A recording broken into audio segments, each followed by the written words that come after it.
Hello,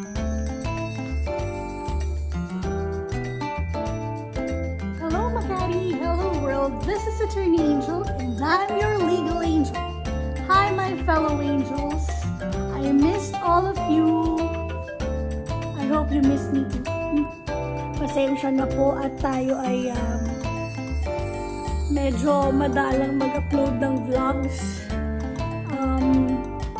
Of course, it's because I'm very, very busy. And I hope that you were able to watch my Christmas vlog, my New Year's vlog, and the latest vlog that I uploaded. Actually, it's not a vlog. It's a recording of one of my lessons in class. And alam ko po, I still owe you a vlog on basic legal research and also on different statutes. Okay, so pagpasensyahan nyo na po muna yung mga recordings ko in the past, and I hope the law students can benefit from it. I still have 2 recordings last year that I would like to share with you, and I hope that will compensate po muna for the vlogs on legal research and the statutes. I'd like to also do the statute as a weekly thing, parang a statute a week. Anyway, I hope you listen to the recording. The next one is on prospectivity and retroactivity, and the last one would be on interpretation of contracts. Thank you, my fellow angels. See you. Always remember to glorify God with a grateful heart. This is Attorney Angel, and I'm your legal angel. Let me refer you to part 10 of our syllabus on prospectivity and retroactivity. So last week, we discussed about amendment and repeal, but for this week's lecture, we will proceed with prospectivity and retroactivity. Just like our discussion last week, I will just limit my discussion to the major topics, concepts, rules, and doctrines, and other principles, and I will leave it up to you to study and to read the cases under this topic. So let us begin. So when you say prospectivity, you look forward, and when you say retroactivity or retrospectivity, you go backward. But for purposes of academic discussion,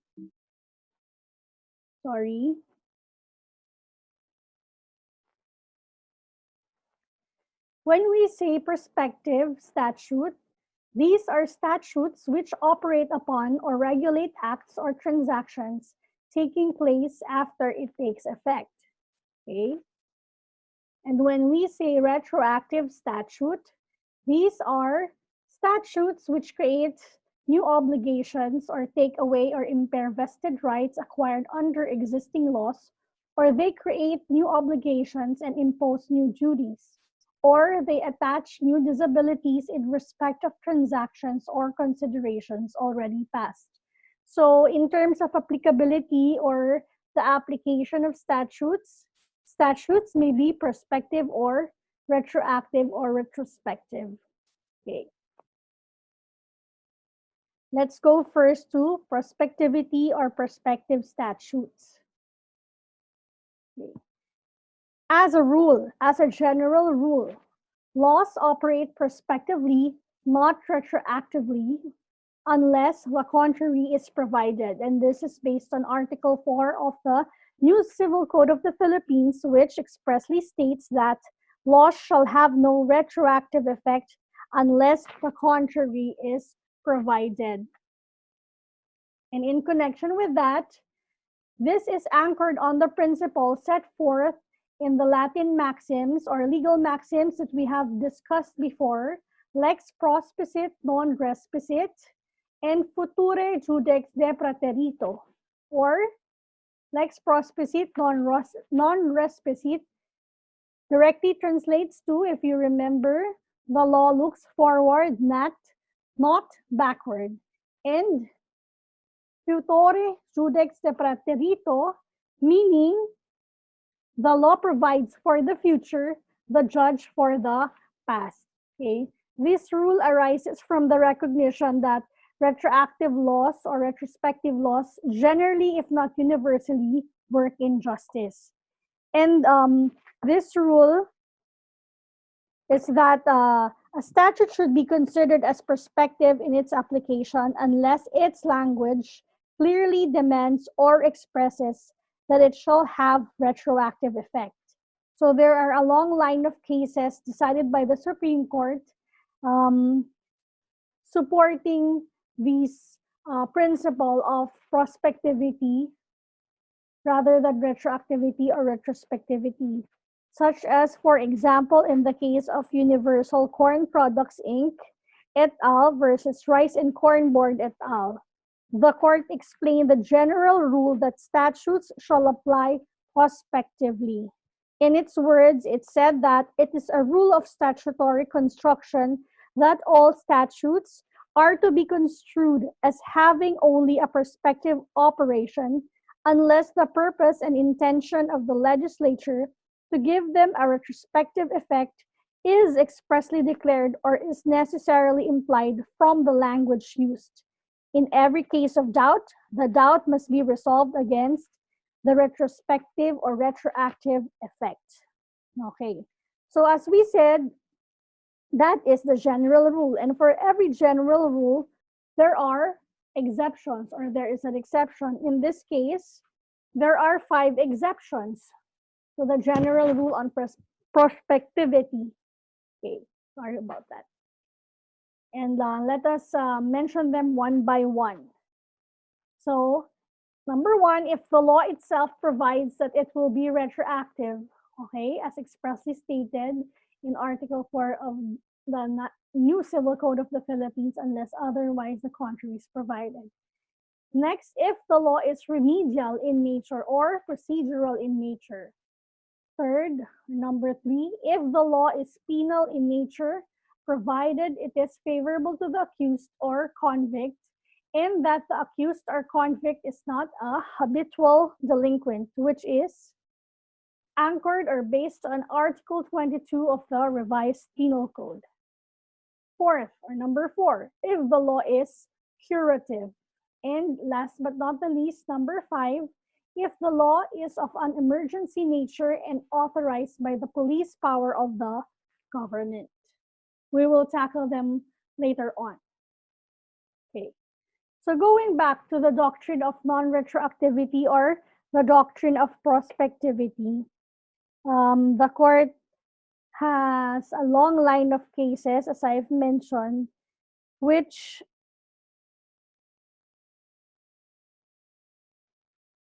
deals with this rule on prospectivity or non-retroactivity. As I've listed here, in Segovia versus Noel, the Supreme Court stated that a sound canon of statutory construction is that a statute operates prospectively only and never retroactively, unless the legislative intent to the contrary is made manifest either by the express terms of the statute or by necessary implication. Following the lead of the United States Supreme Court and putting the rule more strongly, a statute ought not to receive a construction making it act retroactively, unless the words used are so clear, strong, and imperative that no other meaning can be annexed to them, or unless the intention of the legislature cannot be otherwise satisfied. No court will hold a statute to be retroactive when the legislature has not said so. Okay, and in another case, Espiritu versus Cipriano, the statement, the doctrine or the rule on non-retroactivity was restated by the Supreme Court. So it said that, well settled is the principle that while the legislature has the power to pass retroactive laws, which do not impair the obligation of contracts or affect injuriously vested rights, it is equally true that statutes are not to be construed as intended to have a retroactive effect, so as to affect pending proceedings unless such intent is expressly declared or clearly and necessarily implied from the language of the enactment. Okay. So moving on to retroactivity. Okay. As I mentioned earlier, there are times when the laws are precisely made retroactive. Okay, that is the exception. Okay, when the law itself provides that they shall apply retroactively, or when the intention to make the law retroactive is implied from the words used, again, the problem that may arise is whether the said law is violative or not of the constitutional provision on impairment of obligations of contracts, ex post facto law, and bill of attainder. Just a quick review. So, in Section 10, Article 3 of the 1987 Constitution, it states that no law impairing the obligation of contract shall be passed. And in Article 3, Section 22, about ex post facto laws or bill of attainder, the Constitution states that no ex post facto law or bill of attainder shall be enacted. But there is a specific example of a provision of law which expressly states that it will have retroactive application, and this is found in Article 256 of the Family Code of the Philippines, which states that this code shall have retroactive effect insofar as it does not prejudice or impair vested or acquired rights in accordance with the Civil Code or other laws. The retroactive effect of the Family Code, however, is qualified by the proviso. Thus, insofar as it does not prejudice or impair vested or acquired rights in accordance with the Civil Code or other laws, should be respected. Okay. So now, let me give you the reason why retroactive application of laws which are remedial in nature or procedural in nature are given retroactive effect.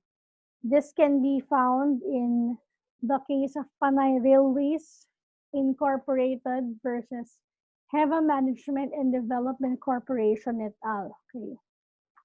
But first, going back, procedural or remedial laws are provisions prescribing the method by which substantive rights may be enforced in the courts of justice. So we always go back to that, the distinction between substantive and procedural law. Substantive tells you what your rights and duties are. Procedural remedial tells us how to enforce these rights. Okay, so in this case, the court explained the reason why procedural or remedial rules are generally given retroactive application. So the court held that the reason is that, as a general rule, no vested right may attach to or arise from procedural laws and rules. It has been held that a person has no vested right in any particular remedy, and a litigant cannot insist on the application to the trial of his case, whether civil or criminal, of any other than existing rules of procedure. Okay. Okay. Also, let's go back. Okay. Also, in another case, in Fabian versus Desierto, which I was not able to put in the slide, the court laid down the test in determining whether a provision of law is substantive or procedural in nature, as we were talking about earlier. Okay, so in this case, the court stated that in determining whether a rule prescribed by the Supreme Court for the practice and procedure of the lower courts abridges, enlarges, or modifies any substantive right, the test is whether the rule really regulates procedure, that is, the judicial process for enforcing rights and duties recognized by substantive law and for justly administering remedy and redress for a disregard or infraction of them. If the rule takes away a vested right, it is not procedural. If the rule creates a right, such as the right to appeal, it may be classified as a substantive matter. But if it operates as a means of implementing an existing right, then the rule deals merely with procedure. Okay. Next, as to these are already the exceptions to the general rule on prospectivity. So we have the first exception on laws providing remedies or procedural law. Here we have next the exception on the exercise of the police power of the government. So retroactivity of laws in the exercise of police power. Sorry for the typographical error. There should be only one off. Okay. So issues relating to the retroactivity of laws passed in the exercise by the state's police power or the police power by the government. These usually revolve around the non-impairment clause of the Constitution. Okay, so in the case of Ortigas and Company Limited versus Court of Appeals, the issue was whether or not an ordinance affecting the use of a property can be given retroactive or retrospective application. Okay. The Supreme Court held in the case that a law enacted by virtue of the government's police power may be given retroactive effect.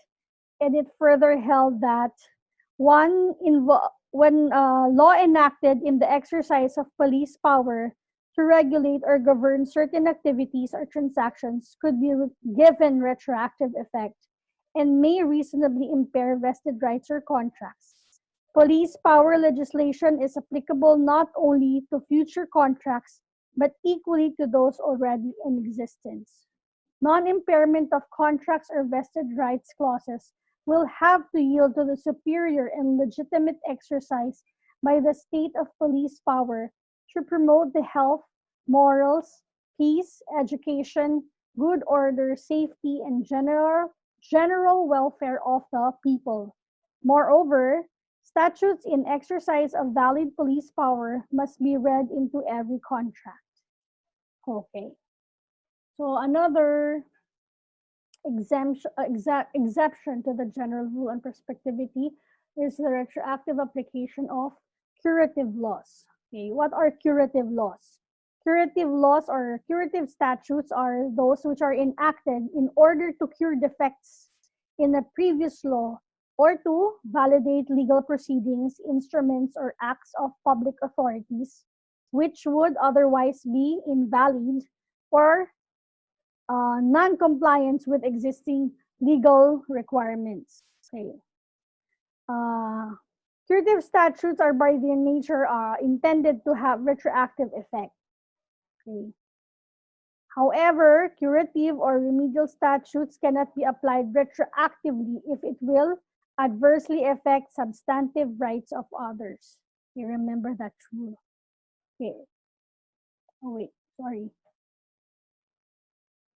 In one case, Nunga versus Nunga, the issue was whether or not Republic Act 8179, which grants former natural-born Filipinos equal investment rights in rural banks as Philippine citizens, can be applied retroactively to validate contracts for the purchase of shares of stocks in rural banks by a former Filipino citizen, which were executed prior to the effectivity of the said law.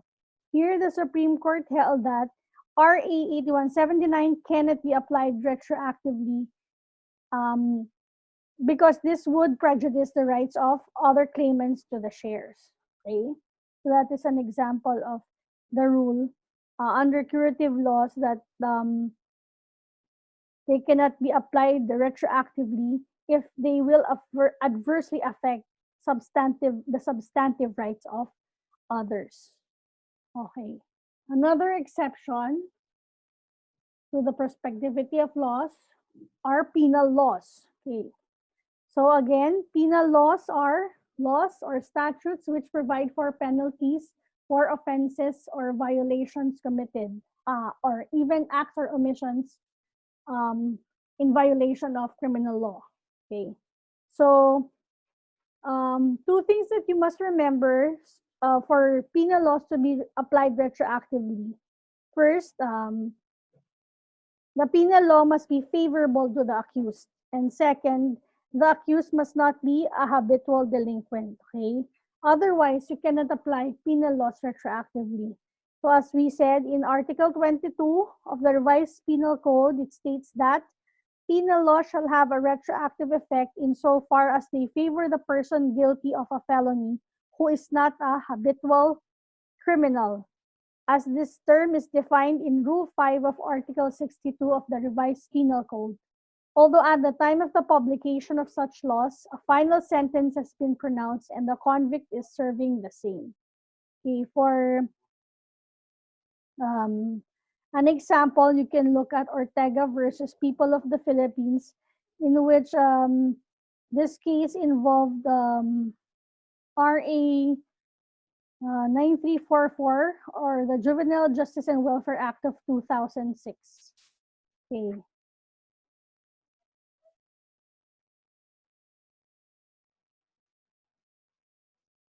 Okay. Last on this topic regarding prospectivity and retroactivity of judicial decisions.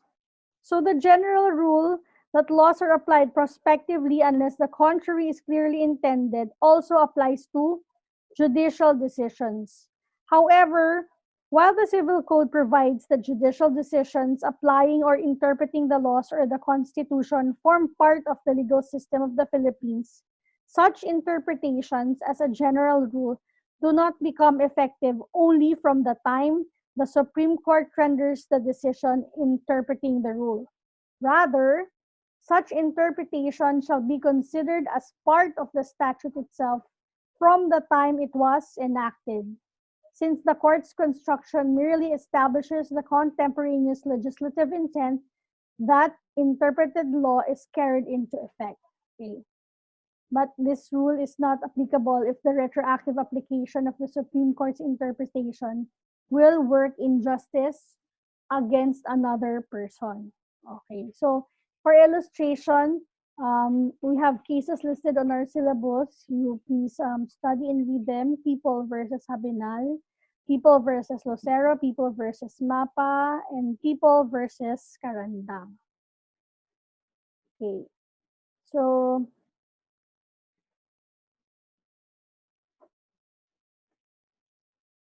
okay, let me just